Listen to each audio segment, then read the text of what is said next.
Live action, guys, live action. Dr. Pinesett here, the study doc. And today we continue to talk about the med school interview. This is part 3 of our series. And for the next couple of weeks, all we're talking is med school interview. We're going to bring some other things, but we really want to nail down this interview because this is a crucial point for you guys in your journey. That med school interview is make or break. You've made it all the way to this point. Why give it up? We want to be successful. We want to crush. We want to close. We want to dominate the interview. So that's what we're talking about now. And this is Dominating the Med School Interview. We're going to get into it right now. Who is ready? Start typing in the box right now. What are your questions? What are your concerns about the interview? We're going to cover it. Let's go. But stop making excuses. Stop whining. Stop, right? Get at it. No excuses. Just dominate. All right, guys. Med school interview. Med school interview. We look at it. We think about it. Oh my gosh, it's so hard. Mike, what up? Utham, what up? The med school interview. Okay? How do we come back?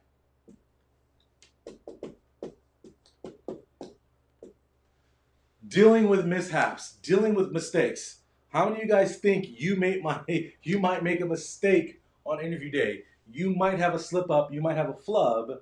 How do we recover from that? Today we're talking about 3 strategies for overcoming, coming back from, surviving flubs in a med school interview. The very first thing that we have to understand, right, about mishaps in the interview is one,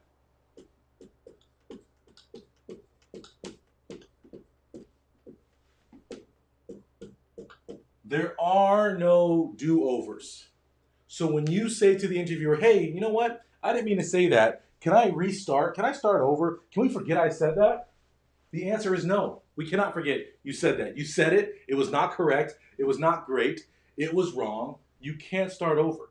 And when you ask your interviewer, hey, can I start over? Can we forget about that? What you're doing is drawing attention to what you just said, that negative thing, that bad thing, and putting more onus on that and making them reflect and think about, wait a minute, how bad was what they just said? How horrible was that mistake, right?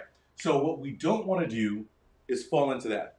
And Michael says, will this be recorded for regular video? Yes, it's always recorded on here, guys, right? We are live action on YouTube right now. If you're on here with me right now, let me know, like this video. But yes, these are available for you later on. Come check out.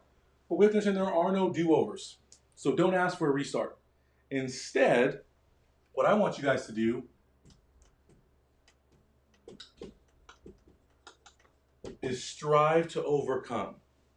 So if you are in an interview and you say something wrong, you say something bad, you say something incorrect, you can't redo it, but what you can do is make up for it and overcome that mistake by continuing the interview in a strong, confident manner. And I see far too many students think, oh my gosh, I made a mistake, I can't come back from this, and the interview goes down, down, down, down, and it's a tumble to failure and to rejection. Instead, recognize that you made a mistake, it was a bad moment, but that one mistake, it can be overcome. You can move forward, and that one little mistake on an interview, unless it's like a major red flag, you basically yelled out, hey, I hate black people, or you know what, your med school sucks. If you didn't yell out something like that, you can always come back from one mistake. It's not insurmountable. So we have to recognize that we can overcome it, sequester it, put it away, and put it aside. It's like on the MCAT, right? You miss a question, you do bad on a passage, oh my gosh, I'm not ready for this. We can't catastrophize. We have to isolate, push that behind us, and move forward, move forth to do well, to overcome what's in front of us and the obstacles we have. Does that make sense to everybody? Yes, yes? I'm looking here because you guys are all over here. Karen, what up? I see you. Mike, strong arms, what up? Does this make sense to everybody? You're going to have mishaps, you're going to have mistakes, but understand there are no do-overs, so don't ask for one, don't draw attention to it. And secondly, that we understand that it can be overcome. We're not going to spiral down. We're just going to be stronger for all the answers going forward. Okay?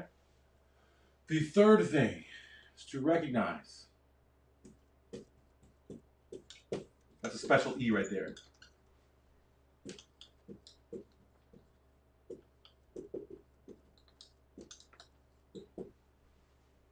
Everyone makes mistakes, guys. You are not perfect. I am not perfect. No one is perfect. When we go into interview day, we're trying to be as perfect as we can be, but we must recognize that perfection is perfection for a reason, right? It's largely unattainable. So as we go through our interview and we're thinking about ourselves, listen, we're going to do the best I can, but all I can do is be the best I can be and be the best I can. If you've done the prep work, if you've worked hard, if things happen, you make a mistake, you make a flub, recognize that everyone's going to make a mistake. Everyone's going to make a flub, and it's not the flub that's the problem. It's how you respond, how you come back, and how you work to overcome that flub.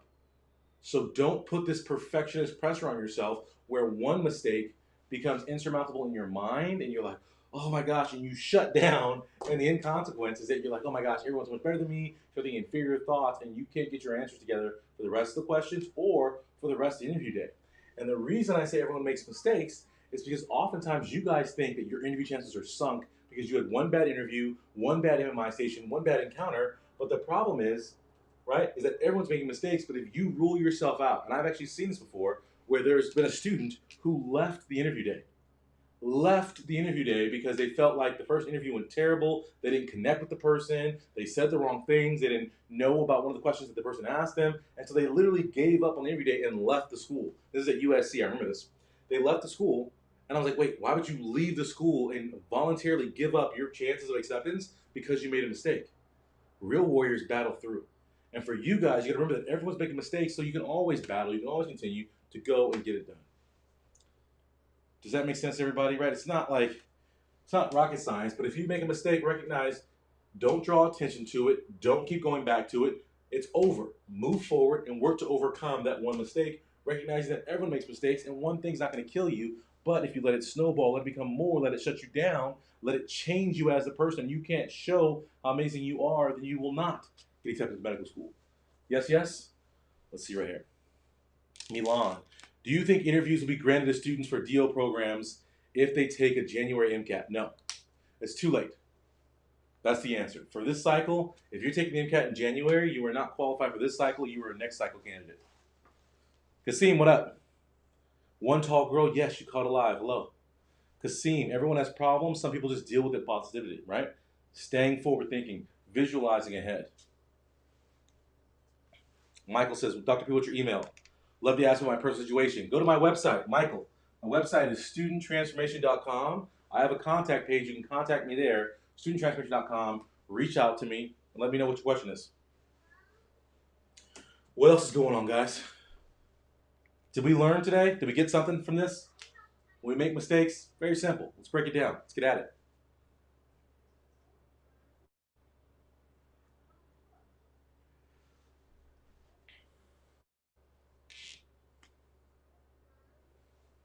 So what are turnoffs during a med school interview?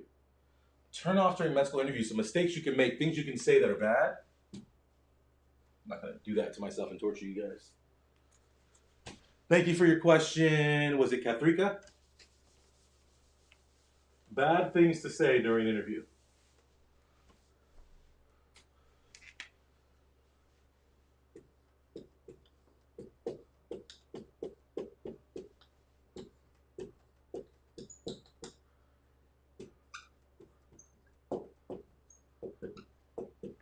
Talking about your stats, whether they're positive or negative, talking about your stats is a turnoff.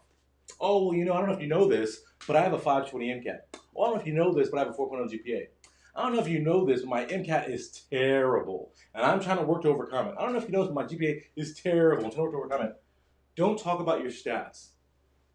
You guys should all recognize you are not a number. Whether the number is good or bad, you are not the numbers of your GPA, of your MCAT. That is a test score, that is your GPA. You are more than that. And the people who stand out to medical schools, because if you're getting an interview, you are qualified. They like your numbers. What you're there to do is to separate yourself as a person.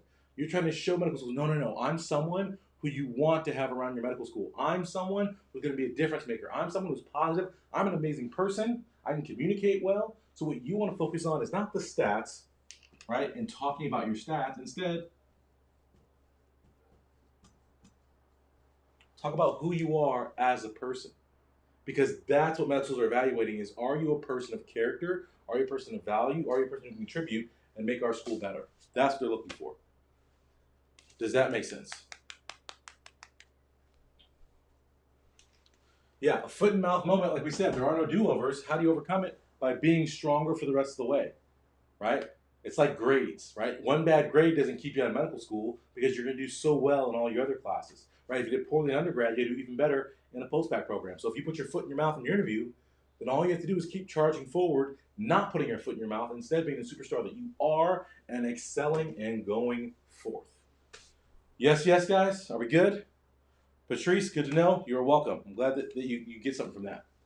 Everybody, if you're on here right now, we are live action, and you like this video, take a second and like it. Give it a thumbs up, boop, boop, boop, and let YouTube know that you guys want more of these videos and that other people need to get this video in them. I appreciate you guys hanging out with me.